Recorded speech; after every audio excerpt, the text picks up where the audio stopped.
अंगद जी महाराज का प्रसंग सुना है? श्री अंगद जी महाराज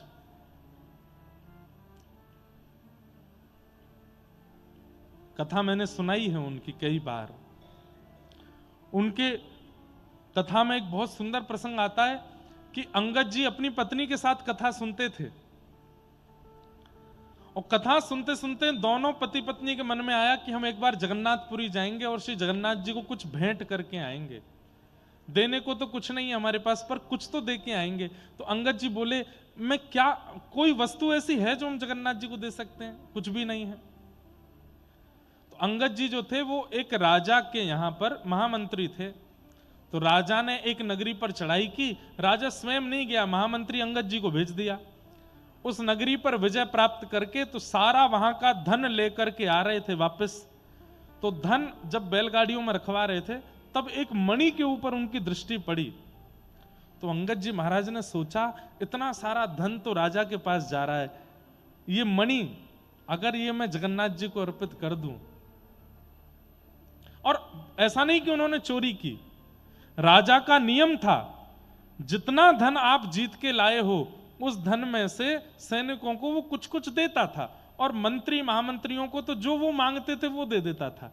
तो इन्होंने ये विचार किया कि राजा से मांगना ही है मुझे, तो मैं इस मणि को मांग लूंगा।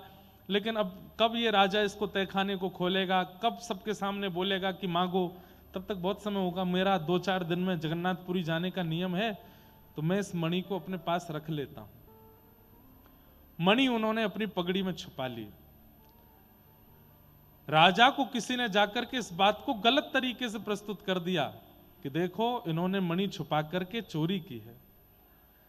राजा ने उनको मरवाने का प्रयास किया लेकिन वो नहीं मरे, बंदी बना लिया, सैनिक पीछे छोड़ दिए। मणि कहां है, मणि बताओ। सैनिक जब पकड़ के ले जा रहे थे उन्होंने कहा मैं मणि दे दूंगा लेकिन मैं एक लीला करना चाहता हूं। बोले क्या? इस सरोवर में मुझे स्नान करने का अधिकार दो। बोले उसके बाद मणि दे दोगे? बोले हाँ दे दूंगा। जैसे सरोवर में गए, अपनी पगड़ी से मणि निकाली और सैनिकों को दिखाई, ये रही मणि। और हे महाप्रभु जगन्नाथ, ये आपके लिए मैंने चुनी थी, ये आपको ही अर्पित होनी चाहिए। आप तो हजारों किलोमीटर दूर हो पर आपकी व्यापकता सर्वत्र है, तो कृपा कर इस सरोवर से ही मणि को स्वीकार करो। जैसे ही सरोवर में छोड़ा, गोताखोरों ने खूब गोते लगाए लेकिन मणि नहीं मिली। पूरा जल निकलवा दिया सरोवर से, खुदाई करवा दी राजा ने, फिर भी मणि नहीं मिली। अंगद जी से पूछा, हम तुझे पूछ रहे हैं, तेरे प्राण हरण कर लेंगे, मणि कहां है बता दे। अंगद जी महाराज बोले, मैं कह रहा हूं वो जगन्नाथ जी के पास, वो जगन्नाथपुरी हजारों किलोमीटर है यहां से। बोले हम हजारों किलोमीटर दूर हैं पर जगन्नाथ जी तो यत्र तत्र सर्वत्र हैं। मैंने जल में छोड़ी, महाप्रभु जी ने स्वीकार कर ली। हाथों में हथकड़ियां, पैरों में बेड़ियां बांध करके जगन्नाथपुरी लेकर के गए और बोले अगर महाप्रभु जगन्नाथ जी के पास मणि नहीं मिली तो तेरा सर धड़ से अलग कर देंगे हम। जैसे ही महाप्रभु जगन्नाथ जी के सन्मुख पहुंचे, कपाट खुलते ही क्या देखते हैं कि वही मणि महाप्रभु जी के तिलक के ऊपर यहां विराजमान थी। श्री जगन्नाथ जी ने धारण कर रखी थी। पुजारियों से पूछा, ये मणि यहां कौन दे करके गया? तो बोले पता नहीं, रात्रि में मंदिर बंद करके हम लोग सोए, सुबह जब उठे तो महाप्रभु जगन्नाथ जी का श्रृंगार जहां रखा रहता है उसी पेटी के ऊपर रखी थी और मैं लगा कि पुरानी मणि कहीं की होगी। राजा भी देख करके चकित रह गया कि ये मणि हजारों किलोमीटर दूर जल में डाल दी थी, यहां कैसे आ गई? महाप्रभु जगन्नाथ जी ने स्वीकार की।